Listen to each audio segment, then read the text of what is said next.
Hello everybody! Andito pala kami ngayon sa dagat. Napag-isipan kasi namin with family na mag-rest muna or mag-banding.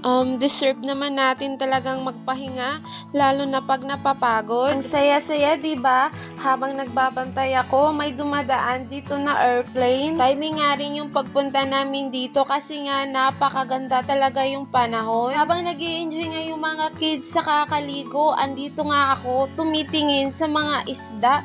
Ang dami, diba? Nasigdatingan na nga yung mga bangka. Ang dami nilang dalang mga isda, iba-ibang klase. Sobrang sipag ng ating mangingisda, diba?